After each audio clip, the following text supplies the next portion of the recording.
Bonjour à tous et à toutes, heureux de vous retrouver à Psy à la maison 59. Alors aujourd'hui je vais faire une vidéo suite à une demande. On m'a demandé de parler du symptôme en psychanalyse. Je viens de vous dire, cette vidéo fait suite à une demande. Alors le symptôme en psychanalyse, c'est pas une maladie mais bien l'expression d'un conflit inconscient. Alors, on va commencer par Freud, voir ce que Freud dit du symptôme. Pour Freud, c'est l'expression d'un accomplissement, d'un désir, la réalisation d'un fantasme inconscient servant à accomplir ce désir. Dans cette mesure, il est un retour d'une satisfaction sexuelle depuis longtemps refoulée, mais il est aussi une formation de compromis dans la mesure où le refoulement s'exprime aussi en lui. En clair, c'est une formation de compromis. Alors, pour Jacques Lacan, c'est complètement différent. Alors, on va voir pourquoi. Pour Lacan, les névroses vivent une vie difficile et nous essayons d'alléger leur inconfort. Une analyse n'a pas été trop poussée trop loin. Quand l'analysant pense qu'il est heureux de vivre, c'est assez pour Lacan. Alors, une séparation avec l'objet d'amour, par exemple, par une interprétation sauvage, surtout si elle est juste, peut être justement catastrophique. C'est pourquoi, bien qu'un terme métaphorique et avec des contradictions, Lacan a créé le terme de symptôme. Alors, symptôme, c'est S-I-N-T-H-O-M-E, pour signifier que le symptôme doit tomber. Ce que sous-entend son étymologie est que le symptôme est ce qui ne chute pas, mais ce qui se modifie, se change pour que reste possible la jouissance, le désir. Donc vous voyez bien, on a bien deux définitions complètement différentes du symptôme. Alors, pour dire quoi? Ce n'est pas une fatalité ou l'expression d'une maladie, mais bien un dérèglement sur lequel nous pouvons agir sans espoir de guérison rapide. Il faut en avoir conscience. Alors, le symptôme est l'expression de la souffrance du patient. C'est une canne psychique qui est difficile d'enlever. Retirez la canne d'un homme dont le pied est dans le plâtre et il tombera.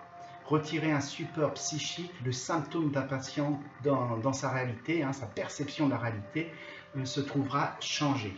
Alors, il faut alors comprendre et compenser pour aller mieux et surtout vivre mieux, être dans le bien-être.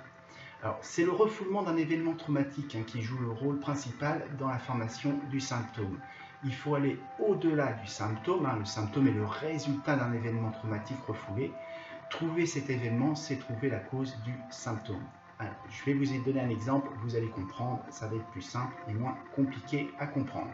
Alors, vous avez un accident de la circulation et vous êtes blessé. Alors, les blessures, c'est les symptômes, sans souvenir des faits. Les blessures sont les résultats de l'accident, pas la cause, on sera bien d'accord.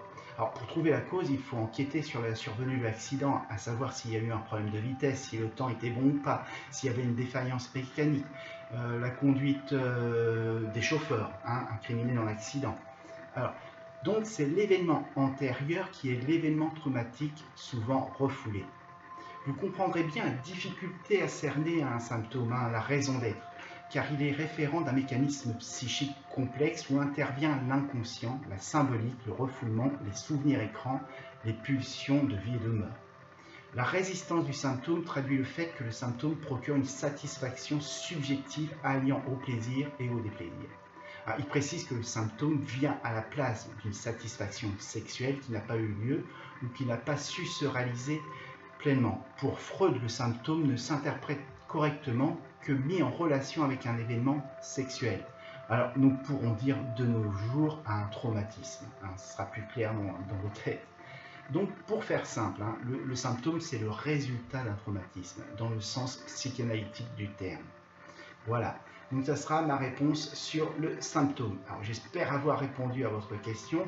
Mon explication reste un peu succincte, car le but de mes vidéos reste toujours d'expliquer les concepts compliqués le plus simplement possible, pour que les non-initiés puissent comprendre la base des concepts psychanalytiques et psychologiques. Je remercie la personne qui m'a posé la question sur le symptôme en psychanalyse. Et je continuerai à faire des vidéos comme vous me le demandez, il n'y a pas de problème. Je vous remercie, je vous dis à bientôt, bonne fin de semaine à tous, au revoir.